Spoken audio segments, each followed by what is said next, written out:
नमस्कार दोस्तों, एक बार फिर से स्वागत है मेरे YouTube चैनल पे। इस वीडियो में हम लोग फिर से जनरल नॉलेज के कुछ बहुत ही महत्वपूर्ण प्रश्न देखेंगे जो कि एग्जाम की दृष्टि से, जो भी एग्जाम है आपका, सभी एग्जाम की दृष्टि से बहुत ही महत्वपूर्ण है और यहाँ से प्रश्न आते ही रहते हैं। तो चलिए बढ़ते हैं प्रश्न पे। तो पहला प्रश्न है, भारत में राष्ट्रीय कैलेंडर कब लागू हुआ था? तो 22 मार्च 1957 को लागू हुआ था, ये पता होना चाहिए आप सभी को। फिर है नेक्स्ट प्रश्न है, शुक वंश के संस्थापक कौन थे? तो ये पुष्यमित्र थे।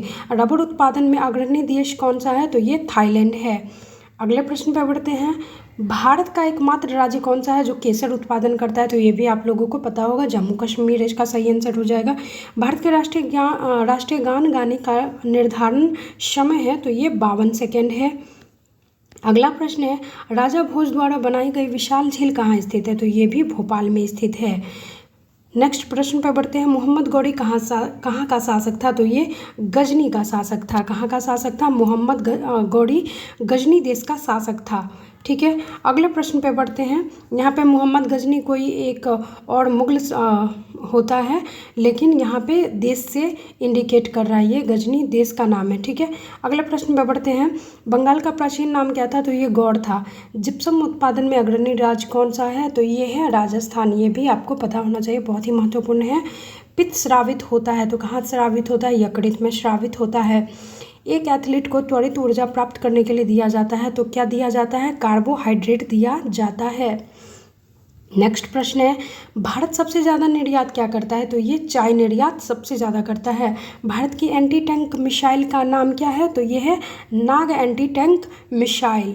अगले प्रश्न पे बढ़ते हैं, डिंगो गार्सिया किस महासागर द्वीप पर है? तो ये हिंद महासागर पे है। डिंगो गार्सिया किस महासागर द्वीप पे है? तो हिंद महासागर द्वीप पे है। अगला प्रश्न है, कावेरी जल विवाद किन राज्यों से संबंधित है? तो ये आपको पता होना चाहिए, तमिलनाडु एवं कर्नाटक का राज्य से संबंधित है। ये किस देश का राष्ट्रीय ध्वज सबसे पुराना है? तो मिस्र का सबसे पुराना राष्ट्रीय ध्वज है। अगला प्रश्न है, गैल्वेनाइज करने के लिए लोहे पर किस धातु की परत चढ़ाई जाती है? तो जस्ता की परत चढ़ाई जाती है।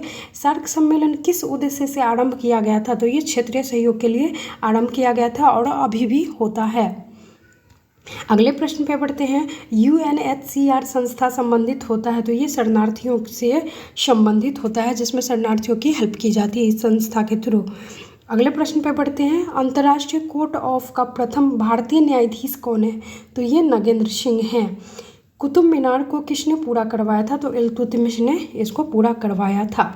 ठीक है, अगला प्रश्न है, चौसा की लड़ाई में हुमायूं शेरशाह से पराजित कब हुआ था? तो ये 1539 ईस्वी में पराजित हुआ था। याद रखिएगा, चौसा का युद्ध बहुत ही फेमस है और इसमें हुमायूं शेरशाह से पराजित हो गए थे, हार गए थे। 1539 ईस्वी में ये युद्ध हुआ था।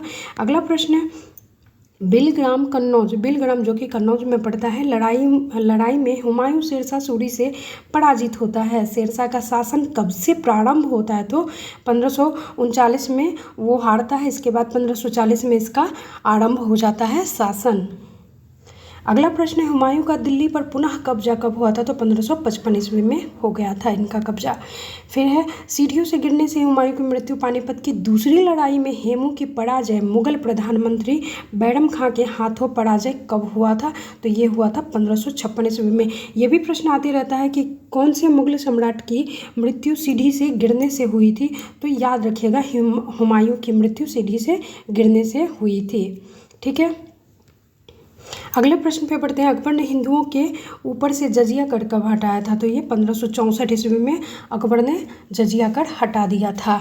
तो ये थे GK GS के कुछ महत्वपूर्ण प्रश्न जो परीक्षा के लिहाज से, जो भी परीक्षा आप देने जा रहे हैं उसके लिहाज से बहुत ही महत्वपूर्ण है और यहाँ से प्रश्न आते रहते हैं।